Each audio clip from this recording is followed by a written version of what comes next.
मन भावना मेरो सतगुरु नाम, गुरु चरणों में चारों धाम।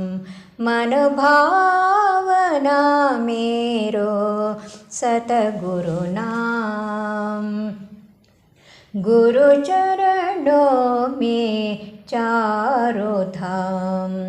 गुरु ने दिखाई विषय वासना, गुरु ने जगाई भक्ति भावना।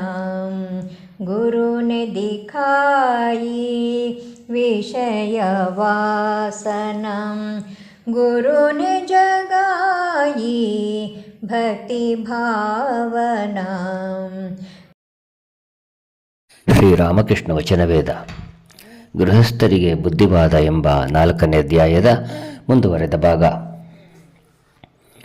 ಹಾಗೆಯೇ ಮಾತನಾಡುತ್ತಾ ಪರಮಹಂಸರು ಉತ್ತರ ವರಾಂಡದ ಪಶ್ಚಿಮ ಅಂಚಿನ ಹತ್ತಿರ ಬಂದು ನಿಂತಿದ್ದಾರೆ. ಮಾಸ್ಟರು ಅವರ ಹತ್ತಿರ ನಿಂತಿದ್ದಾನೆ. ಪರಮಹಂಸರು ಪದೇ ಪದೇ ಹೇಳುತ್ತಿದ್ದಾರೆ, ವಿವೇಕ ವೈರಾಗ್ಯ ಗಳಿಸಿಕೊಳ್ಳದೆ ಭಗವಂತನನ್ನು ಪಡೆಯಲಾಗುವುದಿಲ್ಲ. ಮಾಸ್ಟರ್ ವಿವಾಹ ಮಾಡಿಕೊಂಡಿದ್ದಾನೆ. ಆದ್ದರಿಂದ ಆತ ವ್ಯಾಕುಲನಾಗಿ ತನಗೇನು ಗತಿ ಎಂಬುದಾಗಿ ಯೋಚಿಸುತ್ತಿದ್ದಾನೆ. ಆತನಿಗೆ ವಯಸ್ಸು 28. ಕಾಲೇಜಿನಲ್ಲಿ ಆಂಗ್ಲ ವಿದ್ಯಾಭ್ಯಾಸ ಮಾಡಿದ್ದಾನೆ. ಯೋಚಿಸುತ್ತಿದ್ದಾನೆ, ವಿವೇಕ ವೈರಾಗ್ಯ ಗಳಿಸಿಕೊಳ್ಳುವುದು ಎಂದರೆ ಕಾಮಕಾಂಚನ ತ್ಯಾಗ ಮಾಡುವುದೇ? ಮಾಸ್ಟರ್ ಶ್ರೀರಾಮಕೃಷ್ಣರಿಗೆ ಹೆಂಡತಿ ಹೇಳಿದರೆ, ನೀನು ನನ್ನನ್ನು ಸರಿಯಾಗಿ ನೋಡಿಕೊಳ್ಳುತ್ತಿಲ್ಲ, ಆತ್ಮಹತ್ಯೆ ಮಾಡಿಕೊಂಡು ಬಿಡುತ್ತೇನೆ ಅಂತ. ಹಾಗೇನು ಮಾಡುವುದು? ಶ್ರೀರಾಮಕೃಷ್ಣರು ಗಂಭೀರ ಸ್ವರದಿಂದ, ಭಗವಂತನ ಸಾಕ್ಷಾತ್ಕಾರಕ್ಕೆ ಅಡ್ಡ ಬರುವ ಹೆಂಡತಿಯನ್ನು ಬಿಟ್ಟು ಬಿಡಬೇಕು. ಅವಳು ಆತ್ಮಹತ್ಯೆಯನ್ನಾದರೂ ಮಾಡಿಕೊಳ್ಳಲಿ, ಏನನ್ನು ಬೇಕಾದರೂ ಮಾಡಿಕೊಳ್ಳಲಿ. ಭಗವಂತನ ಸಾಕ್ಷಾತ್ಕಾರಕ್ಕೆ ಅಡ್ಡ ಬರುವ ಹೆಂಡತಿ ಅವಿದ್ಯಾ ಸ್ವರೂಪಿಣಿ ಹೆಂಗಸು. ಮಾಸ್ಟರ್ ಅತ್ಯಂತ ಚಿಂತೆಯಲ್ಲಿ ಮುಳುಗಿದವನಾಗಿ ಗೋಡೆಗೆ ಒರಗಿಕೊಂಡು ಒಂದು ಕಡೆ ನಿಂತಿದ್ದಾನೆ. ನರೇಂದ್ರನೇ ಮೊದಲಾದ ಭಕ್ತರು ಆಶ್ಚರ್ಯಚಕಿತರಾಗಿ ಸ್ವಲ್ಪ ಹೊತ್ತು ಸುಮ್ಮನೆ ಇದ್ದರು. ಪರಮಹಂಸರು ಅವರೊಡನೆ ಮತ್ತೆ ಮಾತನಾಡುತ್ತಿದ್ದರು.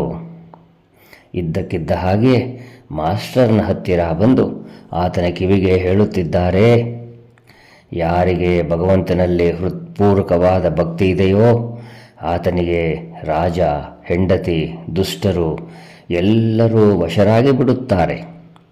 ಪತಿಯಲ್ಲಿ ಹೃತ್ಪೂರ್ವಕ ಭಗವದ್ಭಕ್ತಿ ಇತ್ತು ಎಂದರೆ ಹೆಂಡತಿಯು ಕ್ರಮೇಣ ಭಗವದಭಿಮುಖಳಾಗಿ ಬಿಡುತ್ತಾಳೆ. ಪತಿ ಒಳ್ಳೆಯವನಾಗಿದ್ದರೆ ಭಗವಂತನ ಕೃಪೆಯಿಂದ ಸತಿಯು ಒಳ್ಳೆಯವಳಾಗಲು ಸಾಧ್ಯವಾಗಬಹುದು. ಈ ಮಾತು ಮಾಸ್ಟರನ ಚಿಂತಾಗ್ನಿಯ ಮೇಲೆ ನೀರನ್ನು ಚುಮುಕಿಸಿದಂತಾಯಿತು. ಆತ ಇದುವರೆವಿಗೆ ಭಾವಿಸುತ್ತಿದ್ದ, ಬೇಕಾದರೆ ಅವಳು ಆತ್ಮಹತ್ಯೆ ಮಾಡಿಕೊಳ್ಳಲಿ, ಅದಕ್ಕೆ ನಾನೇನು ಮಾಡಲಿ? ಮಾಸ್ಟರ್ ಶ್ರೀರಾಮಕೃಷ್ಣರಿಗೆ, ಸಂಸಾರ ಬಹಳ ಭಯಂಕರ. ಶ್ರೀರಾಮಕೃಷ್ಣರು ಭಕ್ತರಿಗೆ, ಇದಕ್ಕಾಗಿಯೇ ಚೈತನ್ಯ ದೇವ ನಿತ್ಯಾನಂದನಿಗೆ ಹೇಳಿದ್ದು, ತಮ್ಮ ಕೇಳು, ಸಾಂಸಾರಿಕ ಪ್ರವೃತ್ತಿಯುಳ್ಳ ಜೀವರಿಗೆ ಮುಕ್ತಿ ದೊರಕುವ ಹಾಗೇ ಇಲ್ಲ. ಬೇರೊಂದು ದಿನ ಪರಮಹಂಸರು ಮಾಸ್ಟರಿಗೆ ಏಕಾಂತದಲ್ಲಿ ಹೇಳಿದ್ದರು, ಭಗವಂತನಲ್ಲಿ ಶುದ್ಧ ಭಕ್ತಿ ಗಳಿಸಿಕೊಳ್ಳದೇ ಇದ್ದರೆ ಮುಕ್ತಿ ದೊರಕುವ ಹಾಗೇ ಇಲ್ಲ. ಭಗವಂತನ ಸಾಕ್ಷಾತ್ಕಾರ ಪಡೆದು ಸಂಸಾರದಲ್ಲಿದ್ದರೆ ಹೆದರಿಕೊಳ್ಳಬೇಕಾಗಿಲ್ಲ.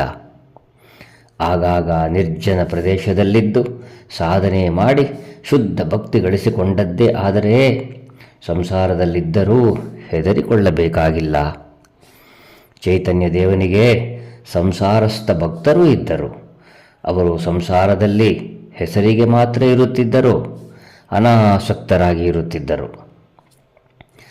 ದೇವಾಲಯದಲ್ಲಿ ನೈವೇದ್ಯ ಅರ್ಪಿತವಾದ ನಂತರ ಮಂಗಳಾರತಿ ನಡೆಯಿತು. ಈಗ ಶಯನೋತ್ಸವ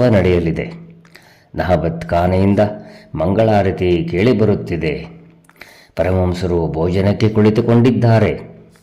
ನರೇಂದ್ರನೇ ಮೊದಲಾದ ಭಕ್ತರು ಪರಮಹಂಸರ ಹತ್ತಿರವೇ ಕುಳಿತು ಭಗವತಿಯ ಪ್ರಸಾದವನ್ನು ಸ್ವೀಕರಿಸುತ್ತಿದ್ದಾರೆ. ಜಯ ರಾಮಕೃಷ್ಣ.